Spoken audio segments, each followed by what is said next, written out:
टांग भी बेचारे की है। सभी काउंसलर राजनीति से ऊपर तोड़ गए। आज के बाद हम एक ईंट नहीं हिलने देंगे, ये मैं बता रहे यहाँ कोई राजनीति नहीं है, पहले बता दे। ये कहा था कि 15 मिनट के समय में अगर इनका असला मसला जो हाउसिंग बोर्ड का है ये चला जाएगा तो ठीक है, नहीं तो मैं तो परमानेंट यहीं बैठूंगा। नहीं यहाँ नहीं बैठना बस तो अभी बात कर अब बात बोर्ड छोड़ के जाओ, हाउसिंग बोर्ड छोड़ के जाओ, ये रास्ता खाली करके जाओ। हाउसिंग बोर्ड मुर्दाबाद, हाउसिंग बोर्ड मुर्दाबाद, हाउसिंग बोर्ड मुर्दाबाद। मैं हाउस की मीटिंग छोड़ के नहीं, हम सारे पार्षद आए हैं और हमारे यहाँ एरिया पार्षद यहाँ बैठे हैं गुरप्रीत सिंह गापी जी, जो सुबह सदन में आए थे और इन्होंने आके बड़ा एक गंभीर विषय रखा। जो चंडीगढ़ हाउसिंग बोर्ड के जितने रेजिडेंट्स हैं, बारिश के मौसम में एक तरफ कहा जाता है कि हम डेमोलिशन ड्राइव कर रहे हैं, लेकिन डेमोलिशन ड्राइव करने से क्या कोई बिल्डिंग को कोई नुकसान तो ना हो, इसका तो ध्यान देना चाहिए। आज तो हद हो गई है कि पिछले तकरीबन 3-4 दिन से जिस प्रकार लोग सड़कों पे उतरे हुए हैं चंडीगढ़ के, चाहे वो चंडीगढ़ के हाउसिंग बोर्ड के रेजिडेंट्स हों और चाहे अन्य क्षेत्र के लोग हों, वो सब ये कह रहे हैं कि आपने ये हाहाकार क्यों मचा दिया है। सिर्फ हाई कोर्ट के ऑर्डर को एक आप पर्दा बनाकर आप लोगों पर ऐसी तुगलकी वो कार्रवाई कर रहे हैं। अगर आपको तुगलकी कार्रवाई करनी थी तो आप बड़े घरों पर भी करते, जिनके इतने सालों से जो केस पेंडिंग पड़े। मैं पूछना चाहता हूं कि 4-4 कनाल की कोठियों में तो आपको 2-2 कनाल की कोठियों में तो नज़र नहीं आती वायलेशंस। तो आपसे मैं निवेदन करूंगा, यहाँ मेरे रेजिडेंट्स हाउसिंग बोर्ड के खड़े हैं, कि कल को जब भी यहाँ वायलेशन के लिए आएँ तो वो सरकारी घर जो 24 सेक्टर में 7 सेक्टर में बड़े बड़े जो उन्होंने पार्कों को भी घेर लिया है, वो भी फ़ोटो खींचे और उसके भी आप RTI डाल के पूछें कि उन लोगों को आपने आज तक कितने नोटिस दिए, क्योंकि वो लोग बड़े अधिकारी हैं, जब बड़े मकान में रहने वाले बड़े बिजनेसमैन हैं, उनको कोई कुछ नहीं करेगा। लेकिन एक मध्यम वर्गीय लोगों को हमेशा टारगेट किया जाता है, गरीब लोगों को हमेशा कुचला जाता है। तो आज हमारा सदन चल रहा था, सबके भाव एक बने कि सदन से सड़क तक हम लड़ाई लड़ेंगे। सदन में आके लड़ी, सदन में हमने रिजल्टमेंट शो की, लेकिन मैं हैरान हो रहा था कि जब सुबह से ये कह रहे हैं कि भैया बारिश हो रही है तो आप ड्राइव क्यों कर रहे हैं। और मैं अभी भी हैरान हूँ, जब मैंने इनसे पूछा कि वो असला वसला चला गया, कहते हैं अभी तक नहीं किया है। अब मुझे समझ नहीं आ रहा है कि यहाँ पर प्रशासनिक अधिकारी जो मौके पे हैं, या तो कानून के वो बहुत ज़्यादा ज्ञाता हैं, या तो वो बिल्कुल अज्ञानी हैं। कि जब आपको पता है कि जब आप किसी कार्रवाई के लिए आते हैं, जिनके घरों में आते हैं, उसका एक प्रोसीजर होता है। आज जब बारिश के मौसम में आप जब तोड़ेंगे तो साथ वाली क्या बिल्डिंग ठीक रहेगी, उसको प्रॉब्लम नहीं होगी क्या।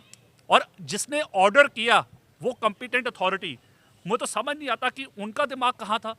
सिर्फ इसलिए कि जी हाई कोर्ट का ऑर्डर है, उसको इम्प्लीमेंट करवाना है, उसको एग्जीक्यूट कराना है, धक्केशाही कर दो, तो ये धक्केशाही नहीं चलेगी। अब हम लोग सड़क पर आके बैठ गए, 15 मिनट का समय कहा है, अभी 10 मिनट निकल गए, 5 मिनट मैं और इंतजार कर रहा हूँ।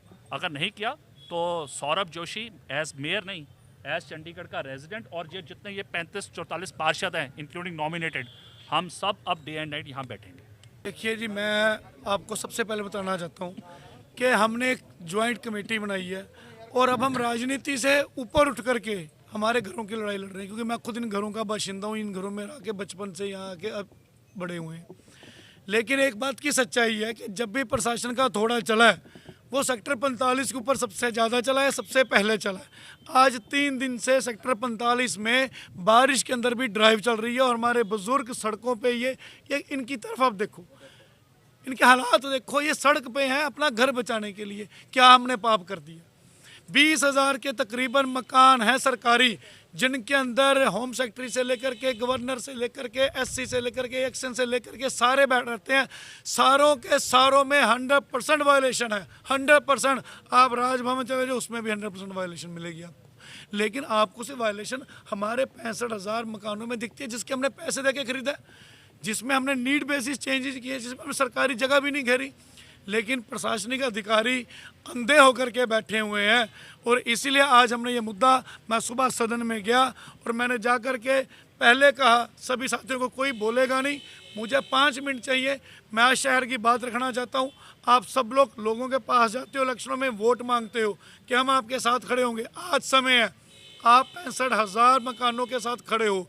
आज समय है, 45 सेक्टर में 3 दिन से लगातार तशद्दुद हो रही है, घर टूट रहे हैं, आप हमारा साथ दो। अगर आप वाकई में लोगों के साथ चलना चाहते हैं तो मुझे खुशी है, मेयर साहब ने वहाँ अनाउंस किया कि गापी जी हम आपके साथ हैं। और सारे हमारे साथी पार्षद जितने नॉमिनेटेड, जितने इलेक्टेड, 35 के 35 इलेक्टेड और 9 नॉमिनेटेड, सभी ने साथ दिया, सभी यहाँ आए। कुछ हमारे साथियों को पुलिस ने गिरफ्तार भी कर लिया। लेकिन ये चंडीगढ़ में पहली बार हुआ होगा, पहली बार इतिहास के अंदर कि सारा सदन वाकई सड़क पे आया है। एक मिसाल बनी है, हाउस को छोड़ के, हाउस चल रहा है, आज डेवलपमेंट के मुद्दे वहाँ पे हैं, लेकिन हमने वो लड़ाई छोड़ दी। मेरी जो गुजारिश मैंने वहाँ जाके मेयर साहब से लोगों से की कि एजेंडे अगली बार भी आ जाएंगे, ये डेवलपमेंट के मुद्दे अगली बार आ जाएंगे, ये घर टूट के तो दोबारा नहीं आने। तो इतनी खुशी है कि पहली बार एक ऐसी मुहिम शुरू हुई है चंडीगढ़ के अंदर कि अब हम हमारे घरों को पहले देखेंगे, राजनीति को पहले नहीं देखेंगे। मेरी आप सबसे भी गुजारिश है, जितने भी मेरे इधर उधर, चाहे कोई कांग्रेस का सपोर्टर है, चाहे कोई भाजपा का है, चाहे कोई आम आदमी पार्टी का है, आप लोग भी अपने दिलों से मैल निकाल दो। किसी को गापी अच्छा ना लगता होगा कोई दिक्कत नहीं, किसी को सौरभ जोशी अच्छा लगता होगा कोई दिक्कत नहीं, किसी को हरदीप अच्छा नहीं लगता होगा कोई दिक्कत नहीं, लेकिन आपको आपके घर अच्छे लगने चाहिए। आप अपने घरों की लड़ाई लड़ोगे, आप आपस में जो कांग्रेस बीजेपी आप करते हो उसे छोड़ दो, एक हो जाओ। हमारे पास समय कम है, मैं बार बार कह रहा हूँ समय कम है, लेकिन हमारे घर हमें चाहिए, हर हालत में चाहिए। आज हम लोग जो नई पीढ़ी, हम घर नहीं बना सकते, ये बुजुर्गों ने बना करके दे दिए, इनमें हम रह रहे हैं। आज नहीं तो 1.5, 2 करोड़, 3 करोड़ के घर हम नहीं खरीद सकते। आप 24 सेक्टर में जा करके देखो, 2 मरले का घर 2.25 करोड़ का, क्या खरीद पाएगा कोई? तो मैं इसलिए कहता हूँ, और मैं धन्यवाद आज पूरी सदन का करना चाहता हूँ, जो मिसाल आज कायम हुई है। बबला जी भी हमारे बीच पहुँचने का बहुत बहुत स्वागत, आज इसके लिए तहे दिल से धन्यवाद। और कोई राजनीति, मैं फिर कह रहा हूँ, कोई राजनीति आज के बाद नहीं होगी, कोई राजनीतिक बयान नहीं होगा, कोई पार्टी नहीं होगी, कोई झंडा डंडा नहीं होगा, एक ही नारा होगा, हमारा हक इत्थे रख। बाल खत्म, ये सरकार साडे हैं, इन्हों तोड़ना ते रख।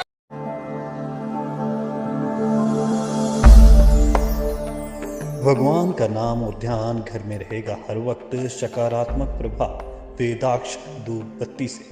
वेदाक्ष ज्योति सेवा संस्थान द्वारा अभिमंत्रित धूप बत्ती रोज, मोगरा और बेलपत्र की महक से लक्ष्मी का होगा वास। वेदाक्ष धूप बत्ती।